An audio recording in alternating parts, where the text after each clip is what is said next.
right, welcome. We are here with Christian Dye again from Latitude West.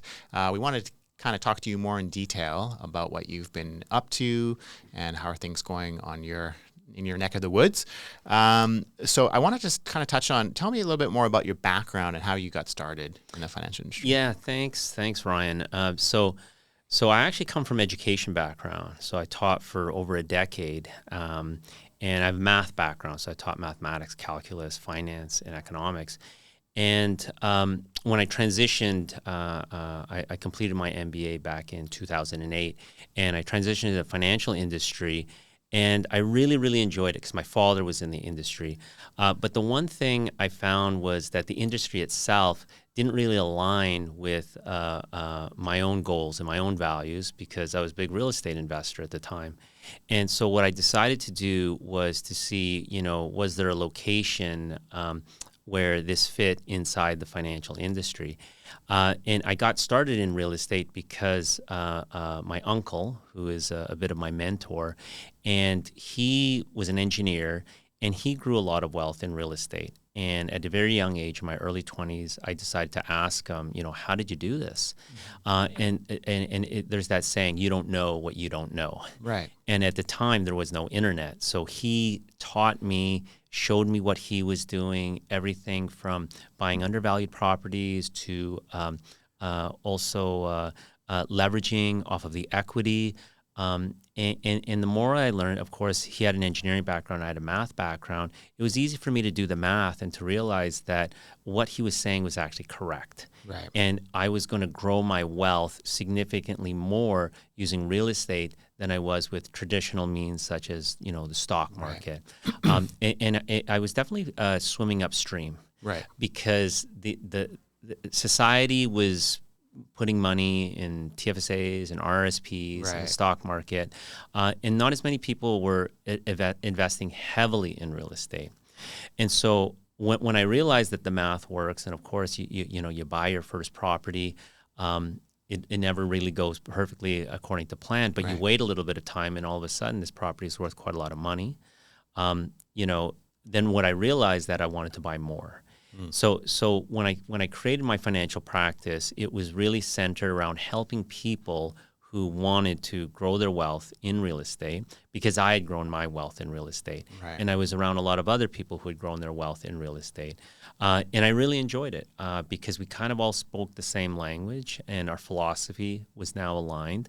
I transitioned out of education into a financial practice, right. which centered around those real estate investors who want to grow their want to grow their real estate, or they had questions about what to do with their real estate. And what I want to do now is help the average person. Right. And that's why I wrote a book. Really, it's not so much for profit. It's really to accommodate to the masses. Nice. Yeah. So you threw me off when you said before the internet. You don't look that old, but yeah, no. I was there. I was kind of in college when I was in college where it was just budding, and I was one of those guys of this will never pick up. Let me get back to the library and start searching around. But who knew? Exactly. Nice. Yeah. And so tell me, Latitude West philosophy of investing. How do you differ from traditional? Like if I go into BMO and they set me up with a banker, how do you differ from the average? Yeah. Typical investor manager. Sure. Our styles are actually quite different. Okay. And one of the reasons is because I guess the greatest tool they have in their tool belt is the stock market. Right. And they're very good at it. Yeah. But they tend to stay in their lane. And what I mean by that is they'll have a team that analyzes the market. They'll look for opportunities. They'll sometimes even buy individual stocks, or they'll look at funds like mutual funds. Right. They'll take an MER, so that could range anywhere from 1% to 2%, and then they'll grow your wealth that way. You'll come to them and you'll meet with them periodically. But what I found is that typically they will be focused on your portfolio, how much you should be investing, perhaps your retirement planning, maybe your RESPs for your kids, and that will dominate about 90% of the conversation in that 1 hour meeting twice per year. Right. Like, how did I do? What was my rate of return? I have some extra cash. Do you think I should put in TFSAs or RSPs? And then that's kind of the limitations that they have. Right. At the higher levels, they start to get a little bit more on the service side where they might have some deeper questions. Right. Do I do an estate freeze in order to transfer my wealth? What is the best way for me to minimize taxation? But at that level, I usually find that you're, in the 7 or 8 figures of assets that you have with them, where they have sort of an internal tax team, an internal lawyer. So that's probably the 0.1% of population. Right. So and there's usually little to no real estate being discussed at those meetings.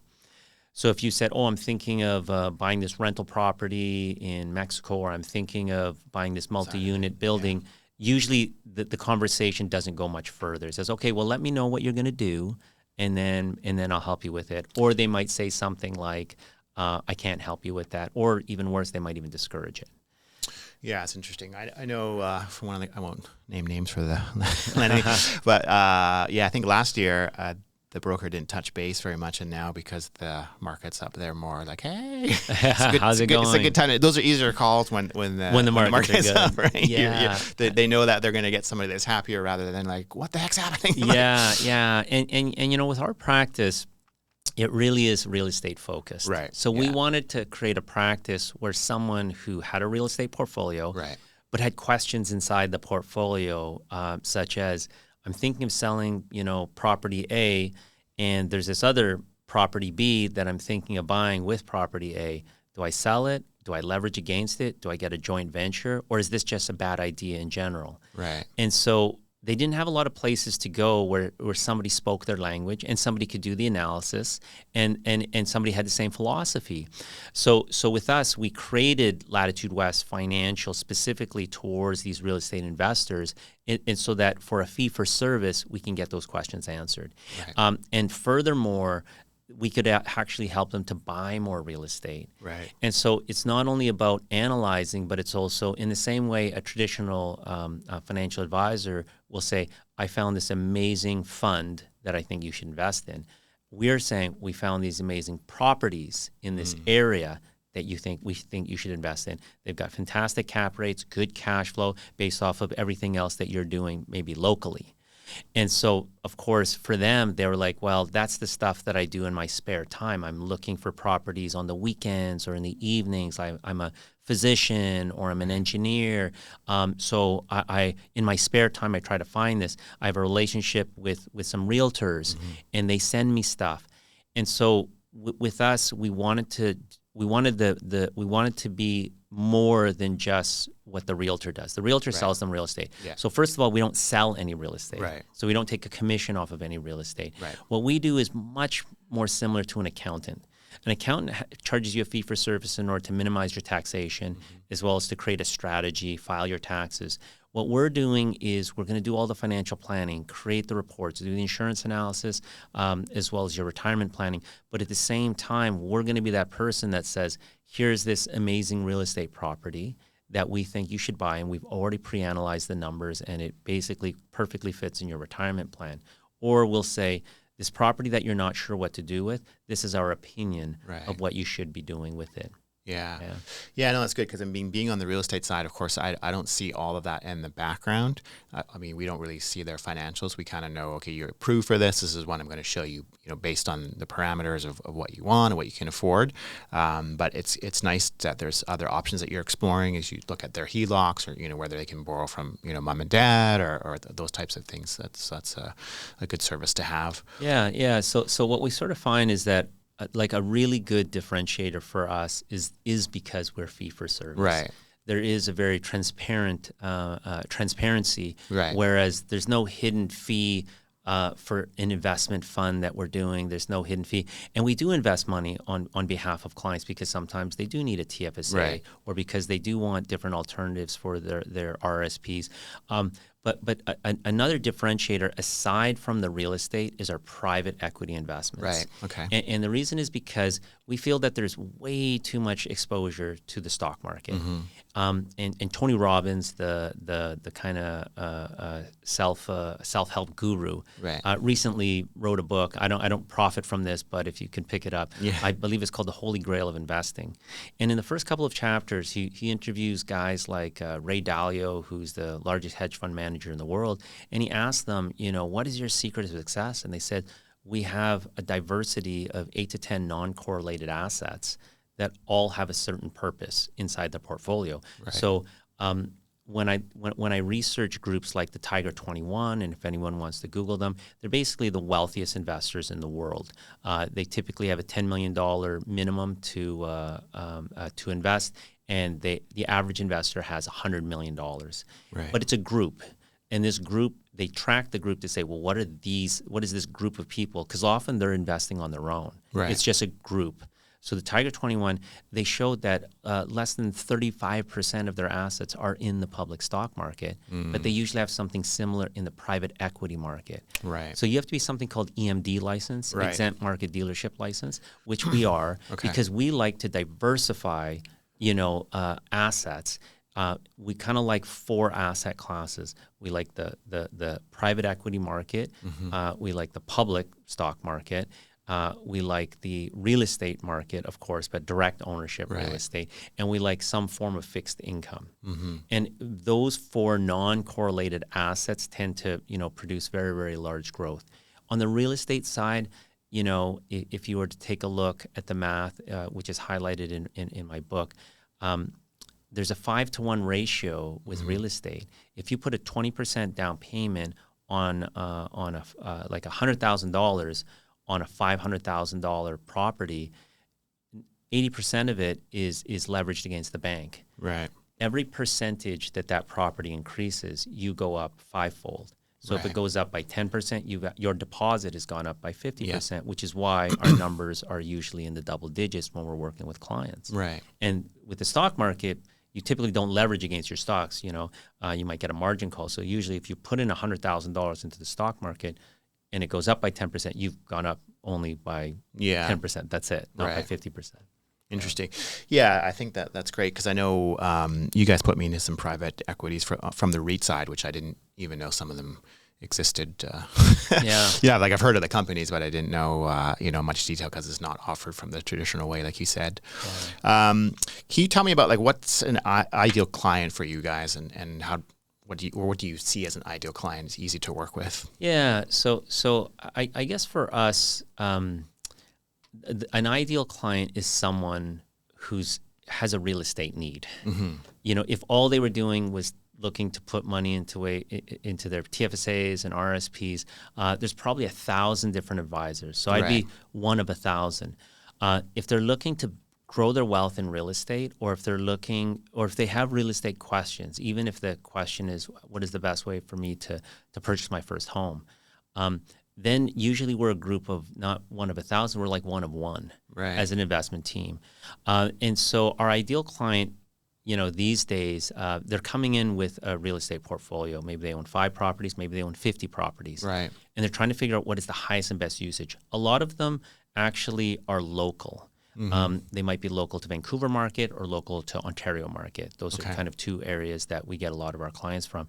And Vancouver and Toronto have done very, very well if you invested in real estate over the last 20 years. But now to find a really, really, really good investment property off of 20% down payment, it's probably almost impossible, especially now they've changed Airbnb rules. And so when they do have cash, or when they have accessibility to equity, such as in the form of their existing properties, they want to know where's the next best place. Right. And so with us, we work with them. We could work with them as short as 3 months, or as long as years. Right. And what we do is we build a strategy, and it depends on how they use it. Sometimes they just want to use us to analyze all the deals that they're coming across. Sometimes they want us to find those deals. Right. Both of those levels of service are the types of clientele that we're working with right now. And we call this, whenever I talk with a client, I use this concept of lift. Right. And lift to me is when we do an analysis, we'd say, with what you're doing right now, let's use the example of the stock market. With what you're doing right now, with what you're putting in the stock market, in the next 20 years, you will land around $5 million. And then they'll look at our assumptions and they'll agree with it. Right. So for me to charge a fee, I have to have a lift significantly above that $5 million. Right. And so what I show them are strategies. I show them properties. I show them multi-units. Maybe they're just buying condos, and I show them multi-units that they didn't even realize that they could buy in areas that they've never even heard of. And then and then if they agree with the assumptions, then they say, you know, with our strategy working with you over the next 10 years, our lift will be in the area of 20 million. Right. So if I do it on my own with what I'm doing right now, that's 5 million. If I work with you and pay you a fee, your lift is an extra 15 million.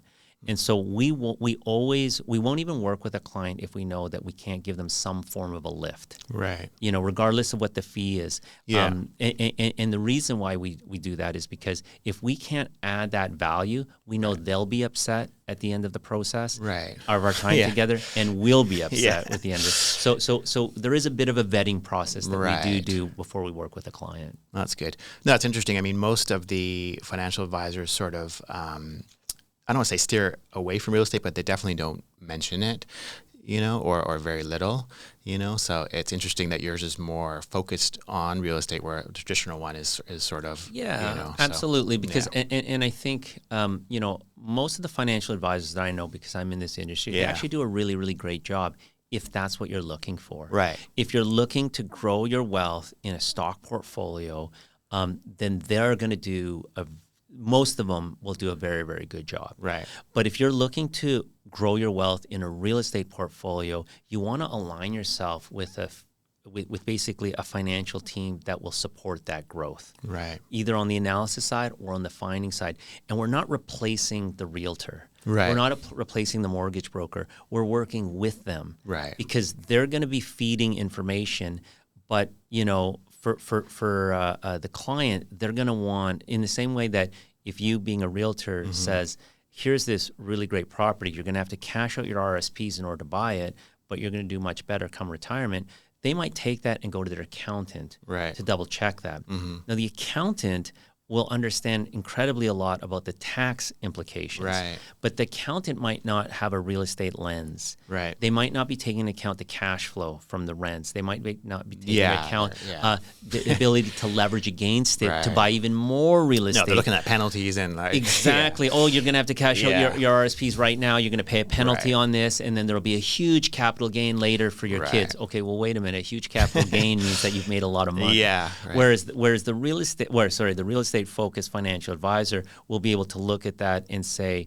here is the net effect of you doing this. Right. And so what I found is, you know, the accountants that I found are also really, you know, good at what they do, but it's the same thing. They kind of stay in their lane.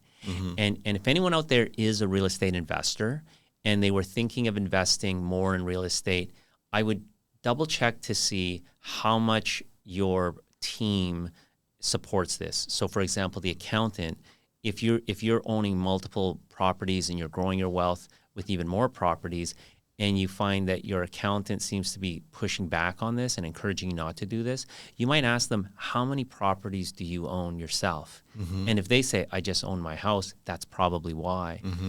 I've gone through several accountants, unfortunately, except the one that I have now owns properties.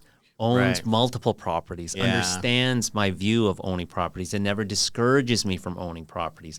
And it's just like a physician or a mechanic. They're not all the same. Right. You want one that aligns with you. You want a financial advisor that aligns with your philosophy. You want an accountant that aligns with your philosophy. You want, you know, realtors that align with your philosophy as well. Makes sense. One accountant that doesn't question your write-offs. No, that's a... Exactly. It's a business lunch. And then what inspired you to write your book, Break the Wealth Ceiling? Sure. I actually, I brought a copy of it here. So Break Your Wealth Ceiling. It's how ordinary people can create extraordinary wealth with real estate.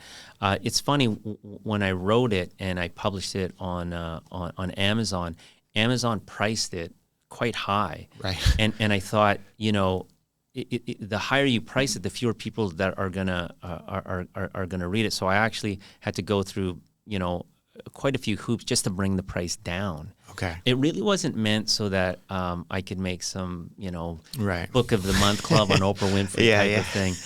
It was really meant as a message as to how did myself and people of similar philosophy and my clients, how do we grow all of this wealth in real estate? Right. And we call ourselves just ordinary people. Remember my first career was as an educator, as a teacher. I didn't start investing in real estate when I started my financial practice. I started investing in real estate when I was 20s, when I was basically in university getting my teaching degree. Right. And then I started to build it from there. So it's filled with really good stories. There are these three gentlemen that I work with in the school system. I call them the three wise men. One was the art teacher, one was a math teacher, and one was the high school counselor. Okay. And all of them had similar stories.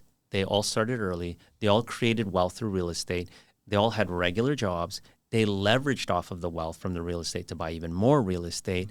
And then they all retired early. One of them is actually still teaching, more or less just for the fun of it. Right. Except this person could have retired 5 years ago. Right. And in Break Your Wealth Ceiling, I define what wealth is. And I feel that wealth is when you choose to work, you don't have to work. Right. And when you could set up 2 generations Right. with housing and education. You don't want to pay for their entire lifestyle, but what a head start if you either have gifted them the down payment of their home or gifted them the full home fully paid itself. And if you can do this for 2 generations and have them finish schooling with no student loans. Yes. So all you're doing is giving them this huge lift as well. Yeah. You're giving them a massive head start so that they could follow careers of passion, not careers of necessity, so they could live in the area where maybe they grew up in or where they want to live. And so the book it's a little bit of a formula in how they're going to get there. And then there's one chapter that my editor felt should be a book on its own. So that's why I'm working on a second book. So the one chapter is called How Will Our Children Be Able to Afford a Home That's a good in one. Canada?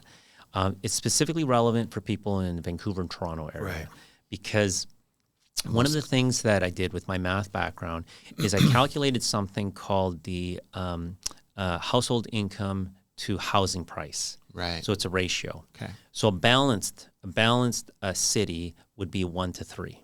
Okay. So what that means is if 2 people, we'll call them high school teachers, both making $50,000 per year, that's $100,000 household income. Their single-family home would be $300,000. Where do you get that? Not here. Exactly. So there are areas in Canada, not many, that have that ratio, as well as the U.S. Okay. Now, Canada's average is closer to 6 to 1, because you've got places like Vancouver, Toronto pulling it up, and you've got sort of rural areas pulling it down. Vancouver specifically is the highest in the country and one of the highest in the world at 14 to 1. Wow. So, and you might even find that low because $100,000 household income means a $1.4 million property. You're probably saying, Christian, that's not a single family house. Yeah. It's just an average. Right. So the problem, so this is a massive problem for today. But what I've done in the book is that I grew average household income using a 50-year average. And I've also grown average housing price here locally in BC, as well as Toronto, as well as in Canada. We're looking for you and my children right now at a 25 to 1 ratio for them. Which is so crazy. Which is going to be crazy. Yeah. So right now there's a struggle for young people. When I say young people, I'll call it the 22-year-old that just graduated and decided to marry their college partner. Right. Okay, so now that couple who will, in today's numbers are making maybe $100,000, $120,000 starting income. They're not swimming up a river. They're swimming against a massive tidal wave. So we're talking about if they were to do it on their own without the help of parents or someone else, they're going to be launched well into their 30s, even 40s, or never be able to buy. And that's with 60% of their income just going towards saving up for the down payment. Right. So this next book actually comes up with solutions. Now, Great. unfortunately, it's not written yet, but I do have the solutions. So there's 5 different solutions that I mathematically calculated how they can basically get there faster. Right. And then it sometimes will involve someone else, like parents or family, Right. but we don't want to shoot them in the foot by them having to give up Yeah. their retirement. Right. So what we've done is we've tried to come up with win-win scenarios and how to structure them. No, that's great. Yeah, I mean, we see it all the time, and yeah, I mean, I'm scared for my own kids. How are they going to afford to stay in Vancouver? And it doesn't look good for, being in a detached house, which is fine in a way. I mean, people living in condos and townhomes, that might be the new norm. I mean, most of the builders aren't even buying building single family homes now because it doesn't make sense for them. But I think, and I've read the book, and it's a good book. We've handed out to clients as well, and we've got some positive feedback. I think the earlier you start, the better. We've kind of touched on that on the podcast, and I know you've touched on it on the book. But I think most people don't know how to get started, or how much they need to save, or these other options of leveraging, HELOCs and other things. So that's the issue. But I think, people need to start early, and they need to understand their options early, because the longer you wait, the harder it's going to be. Yeah, like I think with us, like imagine you coming in fresh as you and your wife come in and said, Mm-hmm. hey, we've got some young kids and we've got good income and we want a financial plan. Right. Again, I'm going to compare myself to a traditional financial advisor. Right. They might say, well, how old are your children? A 1-year-old and a 3-year-old. Do they have an RESP yet? No. Okay, well, why don't we start there? Okay. Do you have do you have pension? Okay, my wife has pension, I don't. Right. Okay, let's look at our RSPs, all right? Short-term savings, okay, why don't we set up a TFSA? So that over there we'll call it a base case. Right. I would look at it differently. Mm-hmm. I would say something like, do you own your home? Mm-hmm. Okay. Yes, we own our home. Great. We've got that one. Are we going to upgrade this home one day? He says, oh yeah, because this home is maybe a townhouse or something of that sort. Then I might say something like, there's probably 5 different ways that your children could fund their education. Right. How many ways can you think that your kids could buy a home? Mm-hmm. And then you're going to think they could save up, or we can help them out. So let's call it 2 different ways. It says, okay, so which is going to be the larger problem for you? Right. My daughter right now is in BCIT. My other daughter will probably go to, one of the local universities. I think tuition ranges somewhere between maybe $5,000 or $7,000. Okay. Yeah. Something like that. It's actually quite reasonable. Manageable. It's quite reasonable. But the down payment on a 2-bedroom condo in our neighborhood in North Vancouver, okay, so we'll call it a $800,000, even a 10% down payment on that, or 5%, plus they got to carry the mortgage. So at the income level that they might be at, which let's call it average income level, they might need at least $200,000 to $300,000, and I have 3 children. Right. Yeah. So that over there right away to me is a larger problem than them affording to go to BCIT in 18 years from now. Yeah, exactly. And how can we get in front of that? And when it comes to, let's say you say, well, is it a good idea to take $50,000 and put it as a down payment on a small condo, and it might not even be in BC, right? Or locally, and then use the equity, and that equity will then be the down payment for my child in 20 years from now. Right. Is that a good idea, or should I leave the $50,000 in my TFSAs? So often what I'll find is a traditional advisor might not be able to answer that question, right, or might not even be incentivized to answer that question. Whereas for us, that is a real estate question.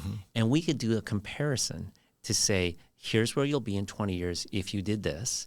Here's where you'll be in 20 years if you did that.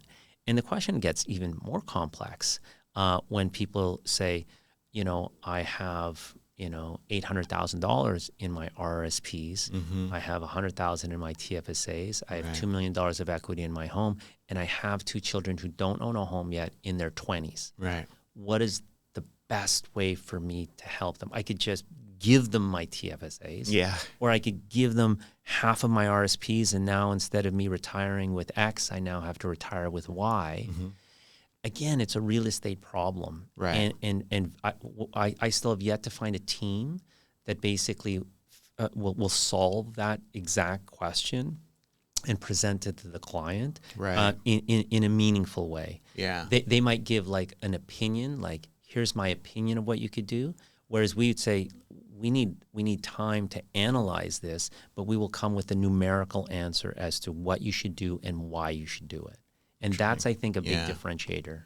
You got to show them a brochure for Saskatoon. Yes, exactly. Nice this time of year. Exactly. And what I'm finding is I've experienced it in our practice, and it's one of the reasons why I feel that I want to write the second book. Right.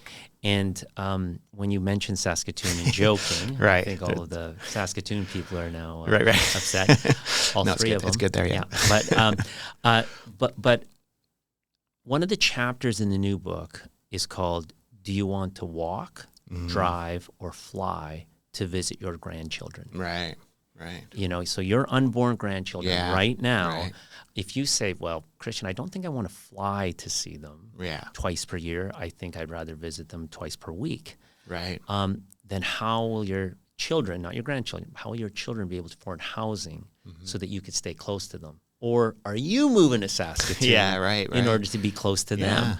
And the thing is, oftentimes when we have children or when we think of our finances, we usually have maybe a 1 to 5 year lens, possibly a retirement lens as well. We often forget about the next generation, how we want them to live and how close we want them to be.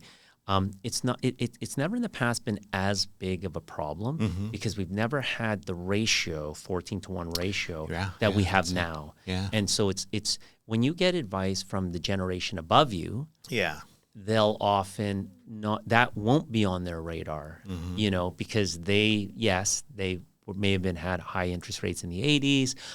They may have gone through some downturns in housing, but nothing like what we're experiencing now. Oh, the interesting thing is I have this conversation with some of my friends that don't have kids, and I'm saying, you know, we got to also make sure our kids that we help them at least a down payment. And they're like, why? We never got help. I'm like, yeah, but it wasn't 14. You know, we're buying our first places for a few $100,000, not, you know, a few million. That's right. So I think, you know, how are they going to do it without help? And it's interesting too, you touched on the education portion. I mean, obviously you want to save for the kids' school. That's a factor, but I think AI, everything is changing so quickly too. The school landscape may look different by the time my kids go to school. Like maybe a lot of it will be AI where they're just watching an instructor on the laptop, so you're not paying, you know, as much money to go to UBC or, you know, BCIT and stuff too. So I think I would kind of agree, if you can help them out with the real estate portion, you know, we can figure out the school stuff. Exactly, exactly. And it's amazing how many different forms of education there are now, but how many so if you said, I could learn online, I could, you know, I could take a home study course. I could not get an education at all, a formal education, and I could still be successful. Right. Yeah. But when it comes to housing, you're a renter, you're a buyer. There's really not a lot of movement, and that's not going to change in the next generation. No. 20 years from now, education will look different. Our workforce will look different. You know, things that aren't even a career now are going to be a career different, but housing will not. It's not. Housing is not going to change. The banking system is not going to change. And you brought up a really good point there, because I am now the converted. When my wife and I first got married, we didn't get any down payment help. We got a lot of help in other ways, but we didn't get any direct down payment help. So we did it on our own. We saved up on our own. We actually, the years that I made the sacrifice of, I was renting, and I decided to move back in with family for 2 years while I was engaged, so that I could save up for my wedding, my down payment, and pay off my student loan. So in 3 years, I had a down payment, my portion of the wedding, as well as student loans paid off in 3 years by living at home on a teacher salary. Today, you are not going to get a down payment in 3 years by living at home. you know, and pay off your student loans and pay off for a third of wedding. So right off the bat, that argument of, well, I did it, so this next generation should do it as well. It's wrong. No, its yeah, thinking you is can't wrong. compare. Not if the goal is for them to buy a home in a timely fashion. And so I've done the math, and in this next book, it's going to show the math, and then it's going to revert back. And I've come across clients and also sort of people at kind of dinner parties when I talk about this, and there are actually some people who have the wealth, but they're saying, I did it, but I think my child could do it. I paid for their education, but really I want them to build up their own wealth for housing. And I'll ask, well, what career are they in? Oh, they're an engineer. They're this. Well, how many years do you think they'll have that down payment? He says, well, it took me 3 years. I think they should do it in 3 years. And I'm doing the math in my head. And he says, by the time they have the down payment for what they're trying to buy, let's call it a 2-bedroom condo, the price of the 2-bedroom condo will have appreciated more than their down payment. Yeah. And then so you're not actually saving any. You're just barely getting in and paying an even more astronomical mortgage. Right. So I mean, that's the key thing. Get in early. Even though yours was before the internet, we can. Yes. But still, we got earlier the better. Earlier the better is the key. No, it's interesting. I mean, it's not the same comparison. I know I've had that before too from my mom. Like, oh, why don't you do this or that when I was your age? Well, that's right. Again, the house was $400,000 or $300,000. That's right. Not a few million. Yeah, and the thing is, one of the things that I've been doing with clients is, and this is another thing that I think that differentiates my practice from other practices. I get creative with the real estate. So there's a creativity, and I think the creativity that I bring, I'm almost positive the accountant is not going to bring this to the table, or the financial advisor at the bank is not going to bring this to the table. But again, I have a 20-year view. So oftentimes I might be something like, what is your next home going to be? And they're like, oh, we're thinking of going from a house to a townhouse. And then I might say, well, why don't we pull a little bit more from our savings and RSPs, and why don't we jump to the house with a suite in it? Right. And then they might say, oh, okay, but we don't need that much house. I says, I know you don't need that much house now, right? But you'll have options later with a 20-year view, because I know with me and my kids right now, I'm looking at, the house that I bought gives me options, because when I went from a townhouse to a house, I went with a house with actually a large footprint of land. Right. And so with all the rezoning that's happening right now, plus they're allowing the suites, and this was 14 years ago. I didn't know that there'd be approved on the 4plexes and the 6plexes now that we bypassed that. But right away, now I have all these options. If I stayed inside my townhouse, there is no option. But now that I have this, now I'm a couple of years away from finishing off my mortgage, but I've got 3 daughters, all still teenagers. If I go 10 years from now, and if my wife wants to keep them on the North Shore close to us, that house has options. We can reopen the suite, which we've eliminated. We had a rental suite, but now we've eliminated. We could double check with our zoning to see if we could build a coach home on it. We could actually extend onto the house, because I know we haven't used up our entire footprint. Or we can get my daughters and their partners to potentially go in with us on a build.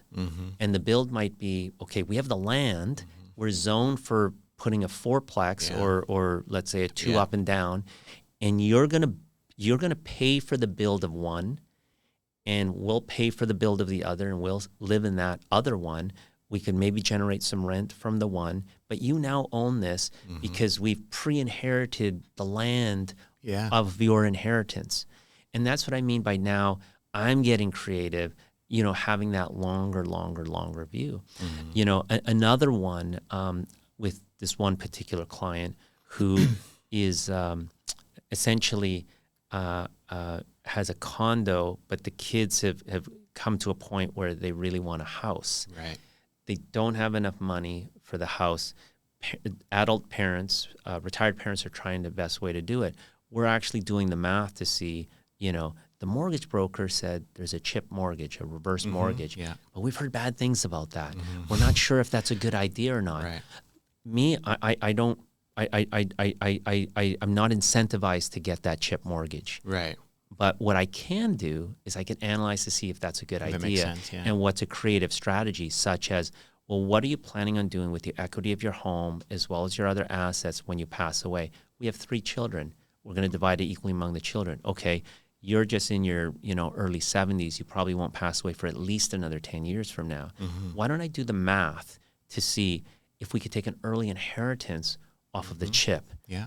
But wait a minute, we also have a line of credit. Okay, well, why don't I compare you taking the line of credit to help child number 1 versus taking a chip off a child for that same child? And now, who's your executor, and who's going to control the will? Because now we just have to make an adjustment that they've already gotten a portion of their inheritance early, but it's going to be so much more significant because these children are in those growth stages. They're sort of middle school or elementary school, but they really wanted a yard. They didn't want to stay in a townhouse. Yeah. And now you're able to give this gift without shooting yourself in the foot for your retirement. Yeah. But who is the advisor that understands this, is able to analyze this? And I think there's a segment of the population that needs an advisor that for the service that we're giving here at Latitude.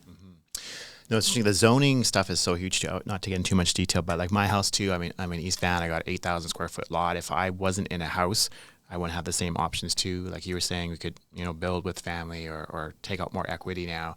And we've been saying, for years, if you can afford a house, even though you may not need it today, get in, because you're going to have these options down the road, which is now happening. So some of these people are sitting on gold mines, like even where Wayne lives, that's zoned for high rises. These houses in 10 years are probably going to be 4 or 5 million. Yeah. And, if you're in a townhouse, it's going to go up in value, but not like that. So Yeah. a lot of people are laughing. So if you own land in the Lower Mainland, keep your land and you have options. So. You've got options. And I kind of find for young people, again, going back to that creativity, you get the brother and the sister, both of them got college degrees. They're about 2 years apart. Individually, they probably can't afford to buy a place. Right. So what do? They rent. But maybe the two of them together can co-own something that only one of them lives in. Right. But they co-own it. And I've seen this model where someone says, okay, instead of renting, I'm going to own. We're going to co-invest. You're going to get your money back out. Right. And then all of a sudden, one of them ends up partnering up and maybe getting married. Right. The partner in them restructure the loan so that the other person gets their money out, but they didn't have to buy a property because they already had the property. So let's say that's 5 years later. Well, the one sibling is now in the property with their partner. The other sibling gained the equity of the property and is able to take that equity and potentially do something on their own. But essentially what they're doing is they're using time to their advantage. Right. At 22 years old, I can't buy anything, so what I'm going to do? I'm going to rent. Well, let's get creative. Yeah. Maybe you can't do anything on your own, but maybe you with parents or you with sibling could do something together. I've always said the 3 mistakes of real estate, and you've heard me say this before. Mistake number 1 is, I should have bought earlier. Yeah. And that's what I'm talking about. He says, yeah, but I'm 22 years old. I'm saving up for down payment. I'm trying to buy as early as possible. Well, are you? Right. Can we utilize parents? Can we as soon as you could afford a mortgage, then I think you need to get creative on how you're going to get the down payment.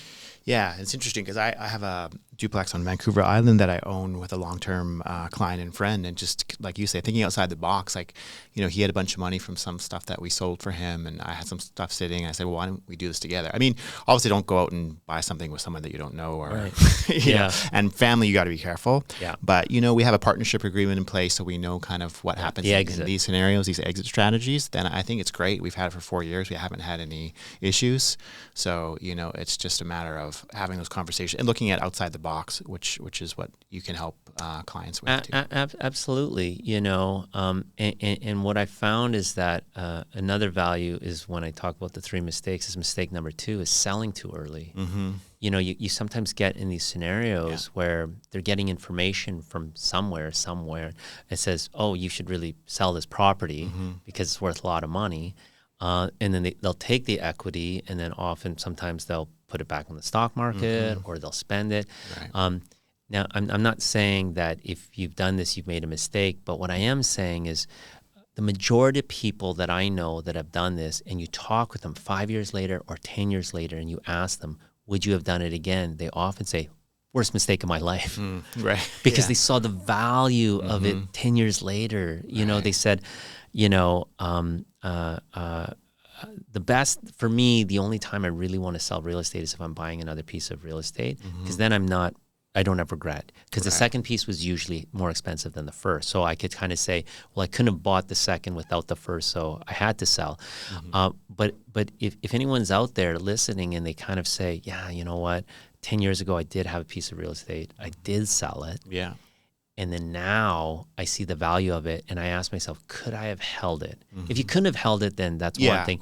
But if you could have held it, and that's a terrible thing with divorce too, because oftentimes that they'll sell a property, they'll take their equity, and what I've seen is sometimes they won't do anything with the equity except to rent or to use it for other means. They say, oh, I made all this money, but then 10 years later, they still don't own a home. Yeah, they look back at the value of the property of the home that they sold, and then they realize how expensive that divorce actually really was. Even if they just considered 50% of the equity as theirs, they've really kind of cut themselves off at the kneecaps in their wealth growth, because that's a capital gains tax free. Whereas if they would have pulled out their equity, burned it through rent, or if they reinvested it somewhere, there might not be the same tax efficiency. Yeah, we've seen some of those examples actually. First, I have some clients. I think their funds are still in the lawyer's trust account because they're still, sorting it out. I think some of it's been several years now. Oh, geez, years. Yeah, so it's like, if you're that whole process can take a long time. So it's not always just we take our cash and go our separate ways. You got to sort out all the other things too. So yeah, divorce is never good, but it's less costly not to. And it's funny because I almost, if I was working with a couple, I would almost be creative and say, is there any way we can keep the home? And say, you buying out the other, or pulling out the equity, or maybe even just keeping the asset as joint ownership, but neither of you live in it. Neither, like, is there any possible way to keep the home? And I've had clients come to me that way, where usually one of them wants to keep the home. The other one wants to sell it so they can get their equity out. They bring me in to say, is there any way that I myself can keep this home? So we've gotten very, very creative there, and of course with co-investing with parents. So then you suddenly say, well, here's one way. What do your parents do for their investments? And they might say, oh, they've got, I'm not sure exactly, but let me go ask them. They'll come back and they said they've got $1 million with an advisor out in some bank, and then says, well, what's their rate of return? And then you might say, well, they're getting 7 to 8% around there. It says, well, let's run a model to say, if they co-invested, bought out your partner, co-invested with you, and let's build out the model for 10 years. And then let's say with their investment, which will grow at the same rate that the home grows at, but now they have equity ownership. In 10 years, you might now be in a position where the mortgage is small enough where you could refinance it, or you might get another partner. Your partner might come in with you, or at the very, very least, you've held it for another 10 years and sell it then. Sell it in 10. Like, you're going to be better selling it off in 10 than selling it now. For sure. And now you get a larger portion of equity. Your parents get back this portion that would have done the same, if not better. They've helped out their child. Partner, ex-partner got their equity out. It's a win-win-win. And I'm just not sure. Like, that is an area of specialization where we can get creative with what our team is doing. Real estate. Because we want to hold the real estate. It's always a long game. We always say that. We always say, look at least 5 years, and that's always, for the most part, proven to be good and good returns for the clients. So like a question that clients will ask of me, and they'll say is, is now a good time to buy? Like, is 2024 leading into 2025? Is that a good time to buy real estate? And some people will say, wait, because the rates are going down. Other people will say, it's still too high, wait till it goes lower. But but Can't time it. I've done the analysis, and number one, you shouldn't time real estate. It's too hard to. But at the same time, I was just recently in front of an audience, and it was a real estate audience, and that question came up: is now a good time to buy? And the question I asked them was, I want you to tell me the worst year to buy real estate in the last 20 years. The worst year, if you were to cherry pick the worst year. And then right away, some people yelled out 2008. And I'm like, are you sure? And then someone else yelled out, no, buddy, that was the best time to buy it because everything was cheap. It says, okay, then 2007, right when it was at peak. And then I paused on that one. I says, okay, let's land on 2007 when it was at its peak. Right. If you bought in 2007 and you didn't sell, and you held that property today in 2014, do you regret buying in 2007? They're going to be, no, of course not. The place is worth a fortune. So if that was the worst year to buy and it was still good, then the argument is there is no bad year. Exactly. There's different products, and there's some years are better than others, but there actually is no bad year. And there's some products that are worse than others. You don't want some negative cash flowing product that's bleeding you to death. Right. But the thing is, from a timing perspective, there actually is no bad year. Right. If you find something with a deal that makes sense, I'll pay a 12% interest rate on something that works. It works, yeah. You know, I'll put 38% down payment on something that works.